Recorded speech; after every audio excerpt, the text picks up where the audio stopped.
Melissa Larson. I am here with Dr. Danny Matta. Am I saying that right? I've known you for like 5 years, but Matta, Matta, what is it? Is it? It's Matta. You said it right. Yes. Okay. 100%.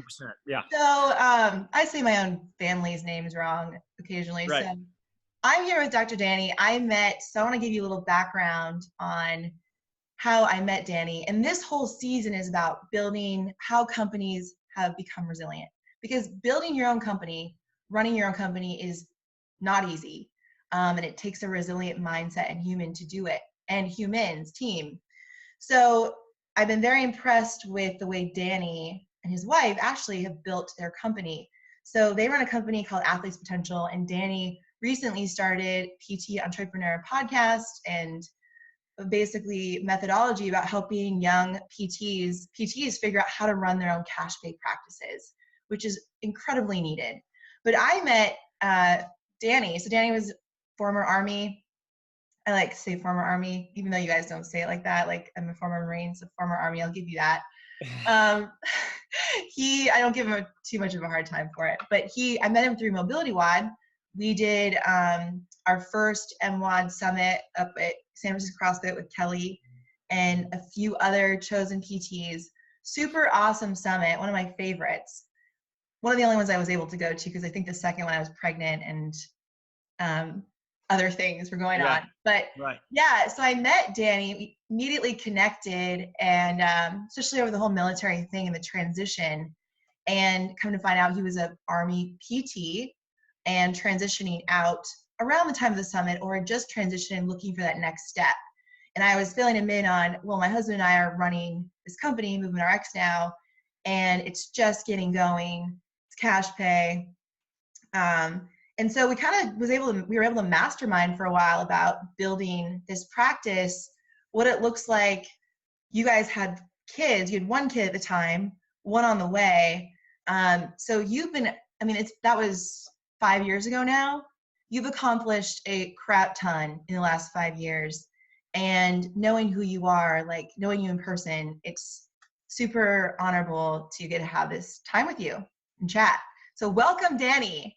Well, no, that's awesome. Thanks so much. I remember that really well. Also, it was just, it's just so fun to get a chance to get together with people that are speaking the same language. And I think at that time, this sort of like hybrid provider wasn't all that common. And it wasn't that common to be able to get around other, physical therapists and chiropractors and osteopaths that were interested in talking about like movement mechanics, not necessarily just like traditional rehab. So I remember that, really well. That was actually a ton of fun, heading out there and getting to meet everybody and putting all the work in, because learning how to teach a couple days or a day long course, and it's hard. It's intimidating. You want to make sure you do it right. And it's hard to also follow in the footsteps of somebody like Kelly, who's such a good presenter. Right. And, so I think, we all tried to learn as best we could, and then sort of, made it our own in a way. Well, what I liked about his advice was just do it. Here's information. Good luck. I mean, we basically just had fun working out and eating good food. And then here's the information, and then good luck.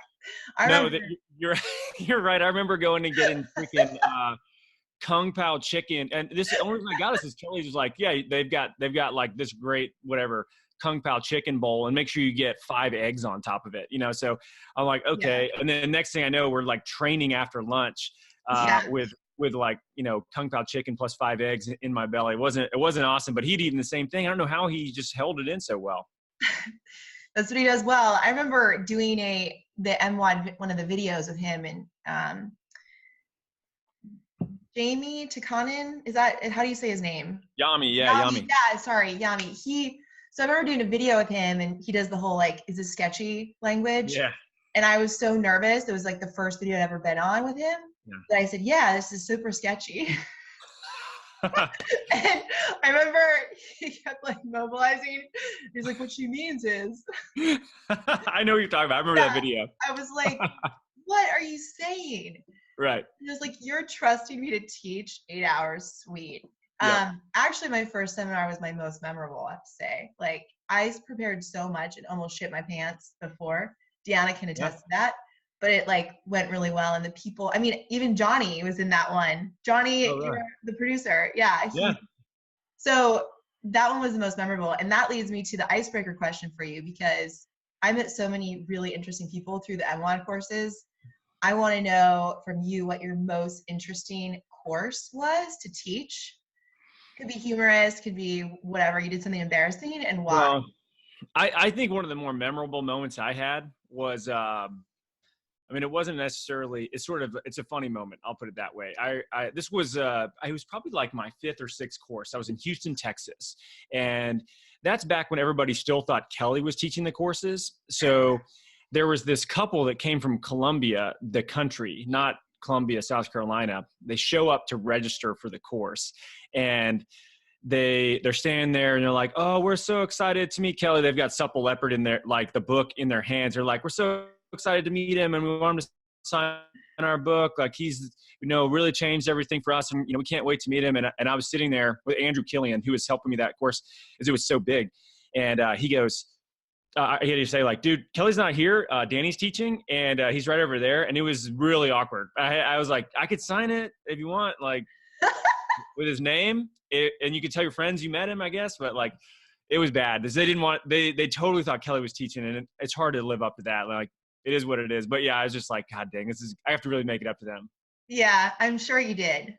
I had some awkward moments too. I think one of my favorite awkward moments, well, it was based on feedback. Got some really good feedback, but one of them was like, your ex-Marine instructor was trying to hurt us with these mobility techniques. Yeah. I was Damn. like, "Did you read this, Supple Leopard?" I mean, and this is a person that like watched That's so all the funny. videos, but it was just like, her son was a Marine, and I was like, "Did you know it's former Marine, like not ex-Marine?" Right. But it was actually really good, because it was one of my first few, and I did it with Andrew too. Yeah. It was in Vegas, and I was like, feedback is great, but I know the delivery is fine, and there are gonna be people that don't appreciate it. That's okay. Like, that's just the way it goes when you put yourself out there. Did you ever get any negative feedback for cursing? Oh yeah. Me So too. for sure. So I had a guy, this is another one of my favorites. So, and it's only, I curse usually now because I was nervous, but people don't know that. I don't curse as much anymore. Very little. I don't mind it, but in my first like 10 seminars, when I was still like getting my feet wet, there was a guy, like, I think this was in Boulder, Colorado. He had a "America, fuck yeah" shirt on. And it was just like a reminder on the front row, that word. And so the guy actually counted how many fucks I said. It was 100. Dang. And sent the feedback. Yeah. And I was like, wow, that's a lot. Okay. I didn't even realize that. A year later, I did Toastmasters and learned, the F's can stay out of it, and the ums. But it was just. No, I think a well-placed curse word can be highly effective. Sure. But it can't be that many, like. That was a lot. Yeah, 100 is probably too many, but if you have like one really like well-placed F-bomb, it'll be memorable. So yeah, so now I'm a little bit more well-seasoned with where to place those. And people don't expect it now from me, because I'm this nice person, and then you just drop it and they're like, "Oh, that came out of your mouth." Oh yeah. Like, you're like a sailor. You're like a sailor. Yeah. So anyway, good memories with MWOD.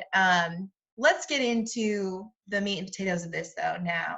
So obviously, being able to work with a company like Mobility WOD, with Juliet and Kelly and the team they created, was a big start for us, and like very inspiring for me as someone who's like, I can do this on my own. Like, I've got the ability, and in order to be different, I can't do it in a traditional PT practice the way I think at that time I was working. I might have just started my company actually when I met you. Yes, I did start my company when I met you, but before that I'd worked for a traditional PT company. And so it was really an inspiring time. But the road just to be inspired and start a company, it's like it's a hard road. It's not easy.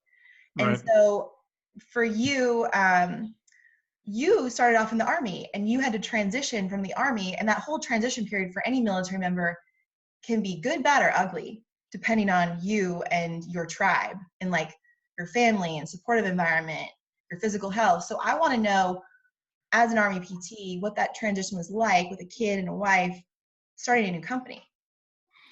Well, I mean, I think a transition is really, it's probably one of the harder things we've ever done, but in particular that context, if you think, it's not like I got out of the military and then took a job working for somebody else, right? Where I had a salary and benefits and whatever else. We just decided to go to the complete opposite direction. So I went from this huge organization with so much structure and a really defined kind of hierarchy of leadership to then literally the complete opposite, where there's just do whatever you want and you're either right or you're wrong, but it's all on you. So I tell people it's sort of like, it's kind of like somebody drops you off in the middle of the ocean with like a little boat, and you don't know how to row. You also don't know where you're going, but you can't stay there, and you sort of have to start going somewhere and trying to figure out how to row. And that's sort of what it feels like to start a company. And eventually you're like, oh, this is how you get this little fucker moving. Okay. And then, all right, this is I don't think I should go that direction. Like, maybe I'll go this direction. And it's exciting. I just sort of love the autonomy and just being hands off and being able to be creative. But I will say that was very, very stressful, in particular with the fact that, Maggie was 5 months old whenever I got out. And she might've just turned 6 months old actually. So, and Jack was, 2. So, there's a lot of fear associated with not being able to make it work.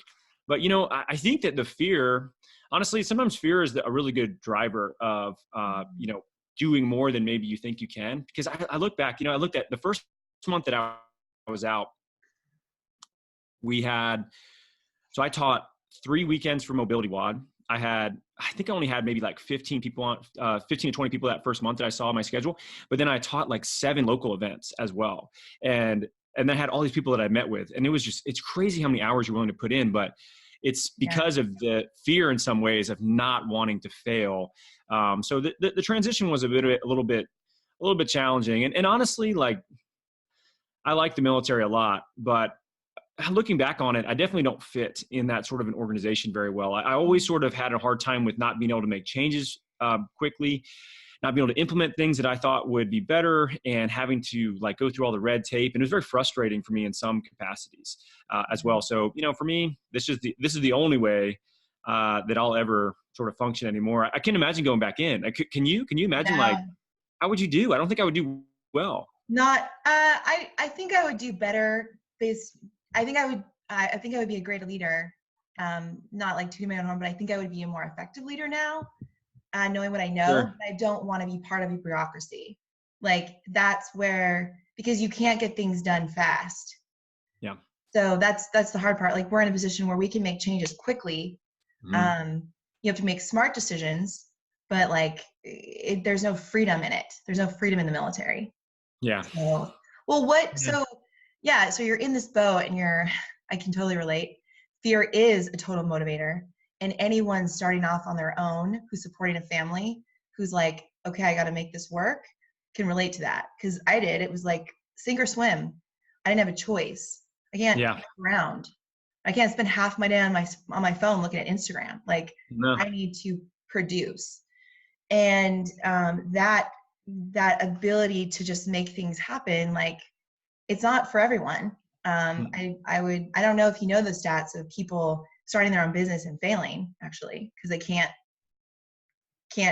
make things happen. Do you know those? It's got to be super high. No, it's probably like most people probably don't make it work. Yeah, I know that just running your own business, like, it takes 4 to 5 years to like gain momentum, like on average. So with this transition time for you, how is it for your family? Like, Ashley in particular. Yeah. I run a business with my husband. He didn't go through the military transition with me, but how was that for both of you? Well, I think it was very hard for Ashley because the kids were so young, and I was traveling so much still, and I guess it's not as much as some people travel that are maybe consultants, but when you're gone 2 to 3 weekends a month, sometimes during the week if there was like a military course that I was teaching. And then you're gone trying to like all day, basically trying to build this business. It's kind of funny. I feel like you almost like block out some of the things that you had to, kind of go through, like just a lot of stress, and that stress gets carried over into your personal relationships as well, because you can't really disassociate this business that you've started from your personal life. They have such an effect on each other. So no, I definitely had some issues with being able to turn it off. Yeah. And I still, to this day, like it's something that I can get very wrapped up in a project I'm working on, or anything that is work related that is important, for the business. And so I have to be very aware of that. But I made it work because of a couple of things. Number one, I just didn't sleep that much, which is terrible. And that only, for me, that lasted for about a year and a half before it sort of, I had to come to grips with that. But I was probably only sleeping like 4 hours a night. So I would do work. I would wake up really early. I would do work. Then I would, spend some time with the kids or whatever. If I didn't have early patients, during the day, I'd be gone. I'd come back. I'd spend some time with them. We'd put them to bed, and then I'd be right back at doing work until, like midnight or something. And, I just did that for well over a year, before, you kind of get to a point where all of a sudden you're like short with people. Your health starts to suffer. I started tracking my internal blood panels when I was in the Army preventatively. Yeah. And what's interesting is as I transitioned out, I still tracked those. And I didn't do it for about a year after I got out. And when I did, I was shocked. It was like terrible how my testosterone levels were probably lower than my grandfather's. Like my, resting inflammation levels were so high. It was bad. I was like internally very, very sick because I'd been running myself in the ground. So that for me, that was a big light bulb moment. And then I was like, look, I got to fix one thing first. And the biggest thing for me was sleep. So that's an interesting topic. I was actually talking to the guy from Wellness Force yesterday, Josh Trent, good guy out here, just came back from Thailand. And like, he was talking about these thought leaders, like the Gary Vaynerchuk's, you got this book by David Goggins. He's like, suffer more. Right. People are weak. Yes. People are weak. Right.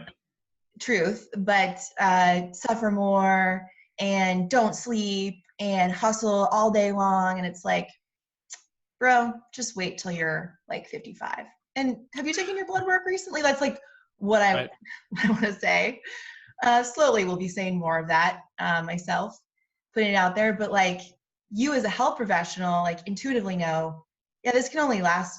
You're around these other people, like the Starettes and all the people like in the CrossFit realm who are like gung-ho about the next best thing in fitness. Like, that you're not being healthy, but you have to survive. So that like light bulb moment of getting your blood work back and saying, wow, like my hormones are completely downregulated. I'm not being, as nice to people as I should be. Am I truly being as effective? Like, as you're working at 60% going to be effective for the long haul, for my longevity? Yeah, it helped in the interim getting this thing started. Sometimes that's what it takes. But how did you transition away from the, go? How did you start to create boundaries in your life, essentially? Because as an entrepreneur, you got to do that. Well, honestly, it's kind of an interesting story. I guess it's kind of an embarrassing story that I look back on it, but like it all kind of came to a head to me. I was in Boston. I was teaching at CrossFit Reebok 1, and I'd scheduled it. I didn't realize it was Mother's Day weekend. By the time it got scheduled, it was too late to reschedule. So like, Ashley's pissed at me because I'm gone on Mother's Day weekend. And so I'm like, I'm going to make it up to her. So I'm staying in the like Cambridge, MIT area. And I decided I was going to run down to Harvard because it was graduation weekend. So I couldn't drive anywhere. It's a crazy amount of people. So I run down there. It's probably like maybe 2 miles down there. I go to this chocolate shop that's like supposed to be like some awesome chocolate shop. I pick up this box of chocolates for her in this pink plastic bag. And I'm running back to where the hotel is in Cambridge. And as I'm going across this bridge, there's these two guys and a lady walking a dog. And so they're sort of like, they're taking up the whole fucking sidewalk. So first I was already a little bit upset. Mm-hmm. And then, so I run around them sort of in the street, and the guy says like, I think he said something to the effect of, "You can do it, man." Like just encouraging me. And I thought he was just like harassing me. So I thought, this guy's like, you're like talking shit to me while I'm running with because I have a pink bag. That's what I thought.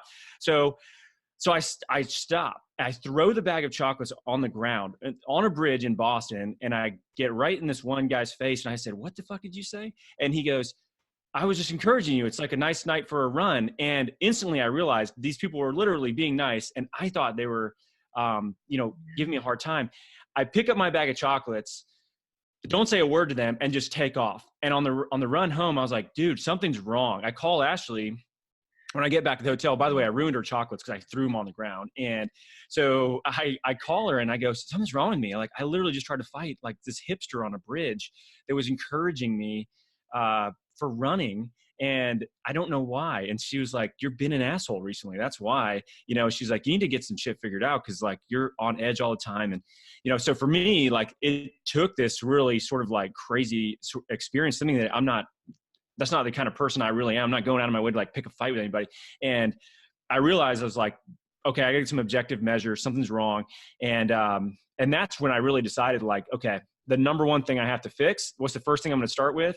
It's sleep. So I made myself stop doing work at, I think I would stop at 8:00 every night. I couldn't do any work after 8. I could still wake up early, but I couldn't do any work after 8. And I still do that. I won't work unless it's like something I can't help. Like a podcast maybe that we can't match up any other time. But I had to set boundaries with that. I think that's probably the easiest place for people to first start, is figure out, when can you just cut it off? Yeah. Well, sleep is your time to recover. It's the ultimate like hormone boosting time. Yeah. Like, your hormones are down regulated, then, or your mood. I've been definitely the mood fluctuations has been something for me too. And just my own management of care, like, sleep is the first medicine. I ask myself, have I been getting enough sleep? Right.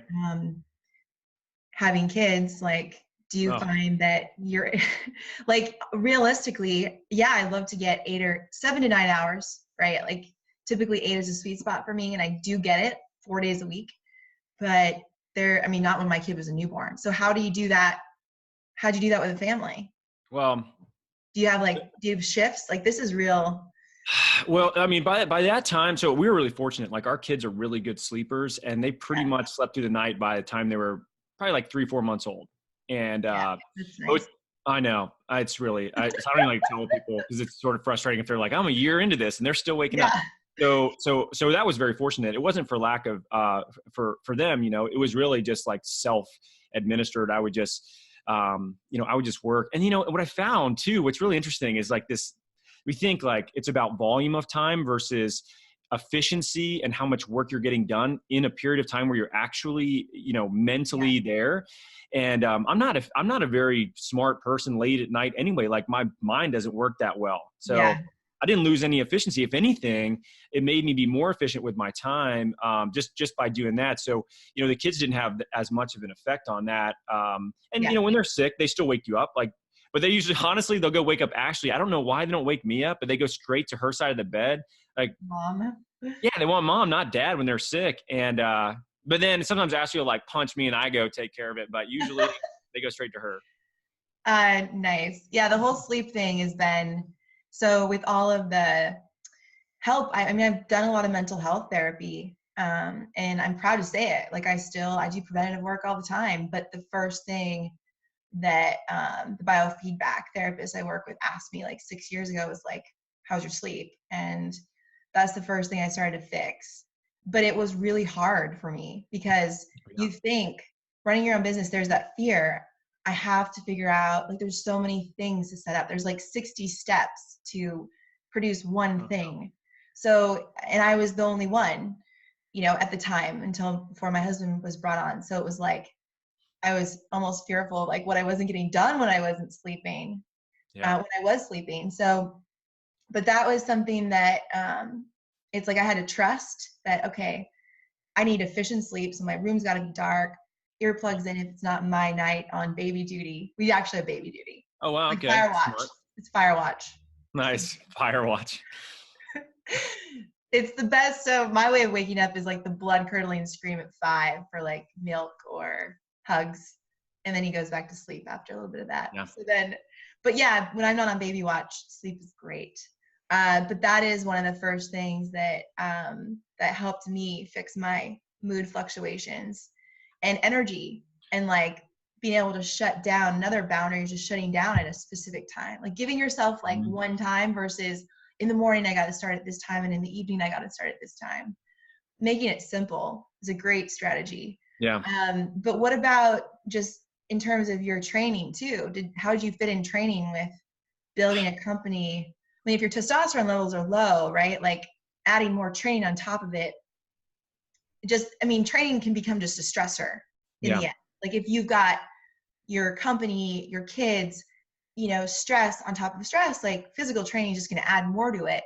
So what did you do to manage that and create a more down-regulatory, I guess, type of approach to training? I mean, I was still training. Like we had an office in a CrossFit gym, so it's pretty easy for me to get access to stuff and actually train. But I definitely felt like I wasn't recovering the way that I was prior. And it's interesting. It's like I actually get a little irritated sometimes, and I look back at like I have bod pod tests from whenever I was in the Army, like stationed out in Hawaii when I was training like really aggressively. And honestly, you're given an hour and a half a day to work out. Like it's just. Yeah. It's awesome, right? Like people neglect the idea that, or neglect the fact that like that time is for them. But if you use it, it can be really, really good. And for me to see like, physical changes, there was a bod pod next to my office at the first gym that we had. So I would do it and I would just like feel bad. I could see these objective measures going the wrong direction. And, that's something that I wouldn't say until we really, built some infrastructure and I got some time back. Like I didn't really prioritize that as much as I should have for that first sort of year and a half. Like I would run a lot. I just sort of liked it from a mental standpoint. And I still would strength train, but I wasn't training nearly like I used to. And I think the biggest thing it wasn't that I wasn't training quite so much. It was that I don't think I was recovering as well because my sleep was so bad. And I would like have these little things that would sort of stop me from being able to train really hard, like I used to. So, prioritizing that's huge. I think, Kelly told me this one time. He said, once you get to a certain point, you got to have some place to train at home because it's about ease of getting access to stuff if you're really busy. And I think that's a really good point. It could be as simple as a kettlebell, So now we have a home gym. And for me, I mean, it's pretty easy to get down there. Although I will say, it's just like being in a group environment, like me doing, I don't know, sprints on an Echo bike isn't quite the same in my garage as it is if I'm doing it at a gym. So. Agreed. Well, that's a smart move. We have a little workout space in our garage too. Yeah. And I mean, for me, learning that because we work in gym environments and there's people coming in and out all the time.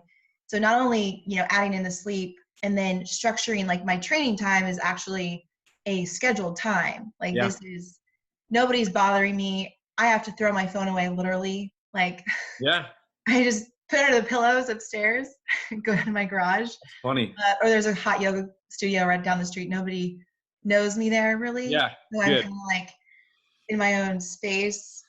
Right.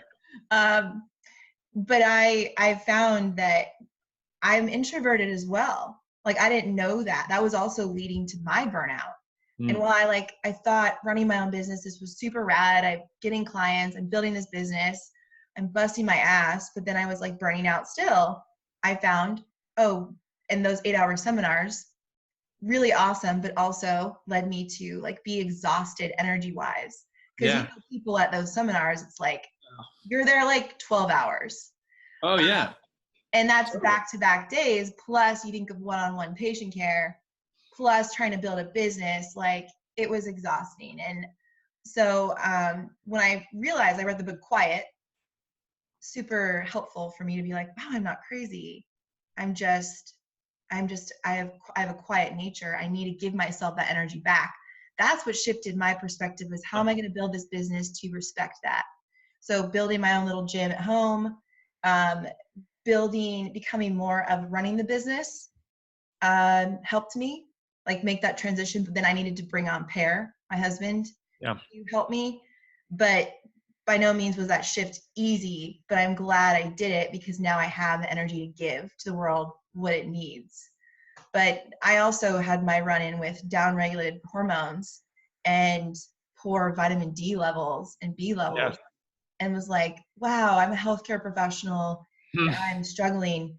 But then I realized, wow, how many other executives struggle with this? Because they're also busy. Like the executives I talk to, they're on 24/7. There's no turn off, and they don't know how to shut it off. And it's Right. like, these are sometimes billion-dollar, multi-million-dollar companies. And I'm like, okay, there is something to like these simple shifts in creating your own home workout space, boundaries, because then, I mean, how did your company blossom? That's the next question for you, is how did your company blossom from these just getting more sleep? Well, a lot. I mean, part of it, like I said, is me figuring out when I work best. I think it Yeah, sometimes is a little bit of trial and error, right? Like I'm yeah, better in the mornings. So like I only see patients at 6 a.m. to 3. And I only do that one day a week now. The rest of the time, so I have, I think 9 available appointments. And one day it's like 6 to 9. The other day it's like 6 to 3. So I'm better in the mornings. So I start my day differently than most people. And because of that, my day ends earlier than a lot of people. And, so once you figure out like where you're efficient, I think that leads to a lot of effectiveness in other work. Right. So for me, being able to then understand like what I need to do to help grow the business, because the goal for us was never really to build a company. Like I'll be honest with you, when I got out of the military, I just thought, I'll see patients a couple of days a week during the middle of the yeah, week, and I'll just go teach a couple of weekend courses, and then that's it. And as we started to get busier and busier, and I started to like realize, shit, what happens if I get hurt or sick? And I got sick one week, and I remember thinking like I had probably 20 patients we had to reschedule, and I hadn't been sick in forever. This was about a year in, and I know a lot of this has to do with just the fact that I wasn't taking care of myself. And I'm just like, damn, that's a lot of lost revenue, and that sucks. And there's, I'm the only one doing anything. So I didn't really have a business. I had a job that I'd create for myself. And, from there, we really started to look at how do we work our way out of the, not out of the business, but into a different role. yeah, And, and it's sort of hard because you go to school for as long as you do, you work as hard as you do to become really good as a clinician, and you enjoy seeing the payoff of people making the progress that you want them to make. But it's just as enjoyable to be able to mentor other PTs and to be able to see our business grow. And now what's interesting is like, I feel like Ashley and I have like almost, I don't know, we get to do things that most of our friends do not, in terms of flexibility with our schedule, the amount of time we get to spend with our kids. If we want to do something, we just do it. We don't have to really request time off or try to figure out if we're going to be able to have the hours saved up to do so. And when we're not there, the company still, generates revenue and it's growing. And that's a really cool place to be because, we talked before, like it's really, if you can't sell your company, you really don't have a company. Not to say that we want to sell our company, but we want to continue to build it in a manner that is going to take right. us out of it in some capacity, so that we can have something that is a true company long term. So do you feel like so you're coming out of the military, developing your own company, learning a lot about your own health and how to be effective. Do you feel like the people that are part of your company and or that are attracted to it is kind of like your tribe culture? Like, would you say that, because that was something that was big, that was missing that group of people. Like Yeah. I felt like through Movement RX, I can create my own little culture and tribe. Yeah. And do you feel that same way with athletes? Totally. Oh my God. So 100%. We do a staff retreat with our company Yeah. every summer, and the first time we did it, it was 2 years ago, and we had everybody read the Delivering Happiness book, the Zappos book, Yeah. and we defined our core values and really what that underlying infrastructure for the company was. That weekend, we took everybody to a lake house, and we had a lot of fun, and it was great. So we define our core values. We know what our culture looks like. We know it's not the right fit for everybody, but it's the perfect fit for certain people, and we want to actually like be very transparent with that. And the culture, from what I've learned, culture is so important. It's one of those things you can't really see this direct like return on investment from, but it's so important to be able to attract the right people, not just people that want to work with you, but people that want to be clients of yours. Yeah. And you know, the more of those people we can get in, the more enjoyable it is for our providers, the more they have happiness in their daily schedule. You know, the more progress they're going to want to make as clinicians and do the right thing long term within our business. And I just can't overstate the importance of defining what your vision is. Number one, like, why are you here? Why are you doing all this? And what your core values are, because people will be attracted to that. They'll want to follow you. And very few people are very organized on like what it is they're trying to accomplish. And when you find somebody that is, it's very rare and it's very appealing. You know, I mean, think about, I've had officers that I worked for, and some of them I'm like, I don't know. I'm not sure I would follow this guy into a dangerous place. And then there's other people that I work for, and I'm just like, dude, whatever he says, like, I know we're going to win. Like, this guy's got his shit together. I don't know what it is. He just has something internally figured out. Yep. And that's where our role has changed. Like, we have to be that beacon for everybody in our company. Otherwise, who are they going to follow? They're going to lose, you know, kind of sight of where they need to go and what decisions they need to make along the way. And we don't want to have to tell them what to do, but we want them to understand, based on what we find valuable, what they should do without us having to tell them. Right. I think that's great. Yeah. Having a strong vision. Like the one thing I came across, just the vision, and then you don't have to have doors or walls to create a culture, really. Right. You know, that's something I learned. It's because a lot of PTs come out of school and they think, I got to have a location, I got to have paint, I got to paint the walls and have wallpaper and shit. And it's like, right. You can have a table in a gym. Like, that's how I started. And people are attracted to you because of what you put out there. And you start the culture that can be created off of living and acting and being the vision is pretty powerful. Yeah. So what is your vision of Athletes Potential? You know, for us, we want to have a healthcare space that creates the best the best patient experience people have ever had. Yeah. And that's really our goal. We want it to be a place where people are like, holy crap, that was different. And it's not, we want to be the best physical therapist. We want to help people avoid surgery. No, we want people to think, I've literally never gone somewhere and had people honestly care about the outcome that I'm trying to achieve, whatever the goal is, whatever the solution or whatever solutions they're looking for. But for them to think to themselves, this is literally the best experience I've ever had. And to be honest, there's so many bad medical experiences out there, medical practices where you wait for an hour to be seen for 5 minutes for somebody who doesn't know your name or why you're even there, that we don't really have to be that much better to be good. Like, but to be the best, we have to really, like, we talked about this today, you know, we talk a lot about how can we improve the customer experience, you know? So we were looking at, okay, how can we take somebody from an attraction phase? So they're looking at becoming a client of ours to then now they are a client. So we've converted them, but how do we go from this conversion phase where we negate any buyer's remorse, any second guessing if they're in the right place with simple things. So being able to really pre-frame to them, like, what the next steps in their care look like. Yeah. So they know, like, hey, this is your doc. If you have questions, you know, this is who you can reach out to. Yeah. They will text them like 2 days after their first visit and just check on them, see how everything is going. If they have any questions, to let us know. Like, we just want it to be something that we would want our family to be able to get, you know, exposure to. That's awesome. Yeah. So you're creating a culture now for you, yourself. Now for me, I find that have a separation from what I do for work is important. And it's hard as a business owner. And because my family, it's a family run company.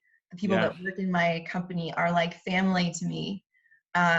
Even my clients that I work with, from the corporate to the patient, are like friends, become friends. How do you separate it? Because I think to be healthy, unless you're really, really extroverted, that separation is good. But is there a method or something that you do? I'm pretty bad at this. I'll be honest with you. Like, I just, I can get fixated on goals that we're trying to accomplish. And the fact that Ashley and I work together is tough. The one thing I'll say that we have done on a regular basis that is, I think very healthy in terms of like taking me outside of my space. And it's also a good ego check, I think, too. So sometimes you start having success with things and a lot of people are reaching out to you about, like, oh, hey, how'd you do this and this or Mhm. whatever. We get together with two friends of mine that I've known, one since middle school and one since like we were freshmen in high school. We live in the same city, and we've kind of grown up together since then. We get together once a month and we do sort of like this dinner club, and really there's no talk about the business whatsoever. There's just nothing. They don't really care about my business, right? Like, and I don't really need to explain anything to them about what we're doing. So that's been really helpful for me. So it's these relationships that don't revolve around our practice necessarily, or people that are within that, or people that are trying to learn something about it, like the business forums that we have and things. Yeah. I really do enjoy that. But on the flip side of that, to be honest with you, like ever since we've started doing more business education work, Mhm. people that are attracted to wanting to work with us are people that I would want to hang out with anyway. Like Yeah. they're just like fun people. They're similar to me. They enjoy training. They enjoy the movement side of things, but yet they're motivated to build a business. And, they're people that if I was just like laid over in a city on a flight or something like that, I'd call up, we could grab a beer and it wouldn't be awkward at all. It'd be like, we're really good friends for a long time. So I Yeah. almost feel like it's one of the best parts of deciding to do something yourself is the fact that you get to decide who you work with and who you don't work with, and to Yes. surround yourself with people that really give you a lot of positive energy is huge. I remember the first conversation I had with Kelly. He was like sold me on running your own business because it was like you can choose your patient population. True. So many PTs colleagues of mine complain about their patients. Yeah. This person isn't as motivated, or this person has this issue, and it's lingering. Well, in a practice of your own, you can choose who you work with. Right. So you don't have to work with people who are addicted to meds, or you're working with people who are going to commit financially to you and what you're about. That's pretty powerful.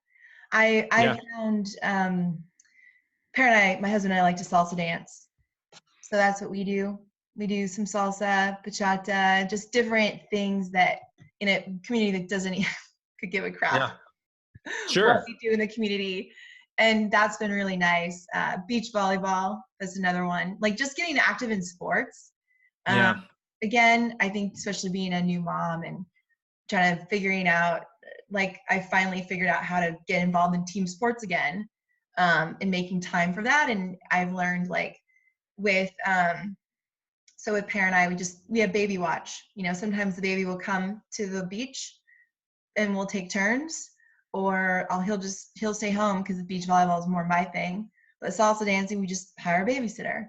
But we have to be more precise and plan it, because it's not just going to happen. Like creating space outside of work and family, like I need that break, but it's not just going to happen. So I have to be very much more methodical with my time, planning the babysitter. We trade off date nights, planning it. Those things help me a ton.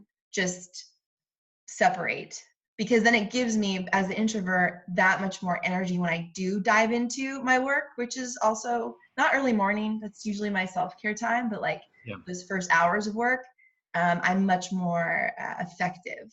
So that leads me to kind of the final question for you is, I feel in a lot of the books I've read that some kind of routine as a professional, those boundaries we talked about and sleep are crucial. Like you got to have the boundaries with work, you got to have the sleep, not only just for rest, but like your ability to think clearly. But what is your routine? Do you have a routine in the morning or in the evening? And what is it? So in the morning, I mean, I have routines. I think it's normal. For me, it's normal to sort of gravitate to doing the same things. Yeah. So we have this like super slick espresso machine, and it's sort of like, there's a process to it. I actually really like it. Like there's this process to like grind the beans and then, press it down. And then, I'm not really drinking like I'm not making anything with milk in it at this point too often, but when I do, like, you know, there's a process to like doing that. And it's like, took me forever to learn this shit. It's way harder than it looks, and they do it at Starbucks. But like, it's just a process. It's just a thing that has steps to it in the morning. And then what I try to do is when I drink my coffee in the morning, especially like I say, I'm going to the office. So if I'm up at 4:30, I usually try to get out the door by like 5:15. So I'll sit, and like one area that I've always sucked at anything that involved like the middle splits. So I'll sit there, drink my coffee in the middle splits position, and just like work on bending forward further at the worst time of the day to do it. I suck at it. And, you know, I had a friend tell me one time, he had heard, like, this is a jiu-jitsu friend that I'd met at a gym, and he was like, they say stretching is like martial arts against yourself, you know? And I'm like, I feel like that in the morning. I feel like I'm like fighting myself in the morning. So I'll do that. I'll sit there like that while I listen to I listen to an audiobook in the morning. So I usually don't listen to anything that's sort of like, I don't know, super detail oriented where I got to like take notes. I'll listen to something that's just a little bit more kind of like general business sort of stuff that I'm interested in. And that's sort of my morning routine. Now, whenever it's not, when it's not a clinical day, my favorite thing to do actually is to get up in the morning. I sort of do the same thing with coffee, but then I go downstairs and I train. And after I train, our kids wake up at about 6:30, and at 7:15, about 7:10, 7:15, I walk my son to school with his two neighbors. So one's a little older, one's a little younger, and we walk about, I guess probably a mile, maybe a little bit more, honestly. We walk to school, whether it's cold, whether it's hot. The only time we won't walk if it's like raining really, really hard. And it's fun because for me, I get to walk, just get some non-exercise based movement in, but also they get to get a little energy out, and they talk about the funniest shit like during the day, like more so than after school. You're like, hey, what'd you do at school today? And they say the same thing. Like, I can't remember, you know? So for me, it's sort of this time when they tell me all the stuff that they're interested in, and they're just so funny, man. The three of them together are so funny. So 3 days a week, I try to walk them to school in the mornings, and that's sort of my routine. Then I get into stuff in the rest of the day. I like it. Well, it sounds like your self-care time too. Yeah, I love it. It's awesome. Yeah, the mornings are my time to make my day. Like it's my favorite time. But I find the routine, that discipline of having something you do in the morning to prepare you for the day, to prepare your mind, whether it's time to yourself or getting started right away, whatever your magic time is. But that's like a huge piece of building a resilient business owner, business leader, is like knowing that time and utilizing it and being disciplined over time, over the course of time. So the last thing is failures. I kind of want to I want to just talk about, we always have failures in our life, like could be little ones, big ones, but was there one that stood out to you that like, that was, I know the time on the bridge, right? But as a business leader, I don't know if you've read Tim Ferriss's book, Tribe of Mentors, which I really actually like, because he brings in people he knows and they talk about real shit, like failure. And it's helped me realize that these things that have happened in my business, that's just real life. Like, this is going to happen to anyone putting themselves out there. Is there a moment, like a failure, that you're like, oh yeah, that changed me for the good? Well, yes. You know, in business in particular, you know, sometimes like we don't have a background formally in business. You and I didn't go to business school. You know, we didn't like study under some CEOs or some shit like that. We just hustle and figure it out. Right. So, but sometimes you can be wrong. And when we went to move from our first office into a bigger standalone space, it was the first time that we ever looked for commercial property, did a build out, hired staff, like all these things that are integral to an actual real business. We did all of this and made every mistake you possibly could have. Like, you know, we signed the lease like in October and didn't know anything about negotiating a lease, just figured I'd figure it out on my own. Really just didn't get anything in return for that. And then paid for the build out with cash reserves that we had, because we didn't want to go through the process to get a business loan. Well, the holidays close in, so we get, you know, pushed back like significantly more than we thought. We hired staff at the same time we signed the lease, because we thought it was only going to take like 6 weeks to get it done. Well, it took 6 months to get it done. And so we lost a ton of money in the process. That was, luckily for us, we had a lot of cash reserves. Otherwise it could have really put us out of business. And I remember sitting on the couch with Ashley, just looking at our business account and being like, look, we have maybe 1 to 2 months left. And then we're going to have to start putting this shit on personal credit cards. Like, this is bad. Mm-hmm. And, that's when we realized you don't know what you don't know. And that's when I first started to get really interested in business education and seeking out business coaching myself and mentorship, because I felt like I was a danger to my company that I had started that had momentum. And I really felt like it was up to me to take the role of, like, instead of obsessing over how to improve, people's back pain, I had to obsess over how do I, really take this business and help it grow. So even though it was tough for us to go through that, I look back on it and it just led me to a place where has very much been beneficial for our business, but also it's led into me being able to help other providers in our space, be able to do similar things with their business. Which, that's powerful. And that's a very good message, because sure, everyone starting their own business, whether it's PT or whatever, is going to come across a failure where they don't know enough. You don't know what you don't know. And, that's a true testament to you putting yourself out there regardless. But then it's like, okay, well, seeking out help, like having the courage to say, all right, I no longer know enough to make this to be effective. So I'm going to hire someone and invest in that. And that's super powerful. And you now have become a light for many other PTs and health professionals who can't get out of their own way, probably. Right. And who are doing the same thing you're doing, but maybe a couple steps before you, before making those big decisions, and learning from you to make those decisions right. Right. So that's pretty awesome, Danny. It's been cool. And honestly, I think it helps with relating. Like, nobody wants, who wants to fucking work with somebody that's like, no, it was actually very easy for me. I just kind of did this thing and then it worked. And now my company's like multiple 7-figure company. And it really wasn't that hard, I don't want to work with that person. I want to work with the person that had to like figure it out and went through some ups and downs. And I don't know anybody that has had an easy time with business unless they've honestly just been fortunate, or maybe in some ways not fortunate, but able to, have money given to them in some capacity where they didn't have any skin in the game. It was just sort of like opportunity, and they had the money at the time, and then all of a sudden they have success. And frankly, I don't think you learn much about yourself with that. I think that I would rather go through the struggle. I would rather have to really learn the hard way. And it's no different than the military, right? Like, imagine if you didn't have to do any difficult physical things or get challenged mentally, and, we wouldn't have the same people that are able to get into some of these more, elite groups because of, they need to prove themselves. And I feel like business ownership, in my opinion, you have to prove yourself to stay.